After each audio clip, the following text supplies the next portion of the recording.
Welcome to Man Does Tech, where I solve the problems you didn't even know you had. You begin by prepping tools and warming the sticker to weaken the glue.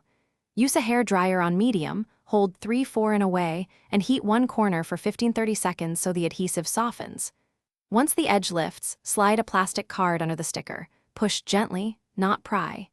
You do this because heat reduces tackiness, making the sticker come off in longer strips instead of tearing. If the corner resists after 2 tries, reheat. Make sure to avoid overheating the paint surface. Once the sticker film is off, you'll encounter the tacky residue. Spray or apply isopropyl 70% or a citrus adhesive remover and let it soak for 30-60 seconds. This breaks down the glue binds. Then use a plastic scraper or dental floss under the film and saw gently to lift residue. This avoids scratching.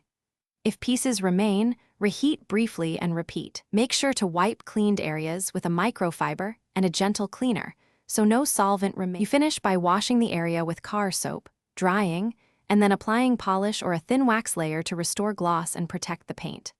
Once done, inspect at different angles. If you see a slight haze, use a fine polish and a soft pad to blend it out.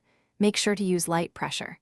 If paint has peeled or you find deep scratches, stop further DIY attempts and consult a professional detailer to avoid worsening the damage. This is the one key troubleshooting step. Thanks for watching. If you found this helpful, don't forget to like and subscribe.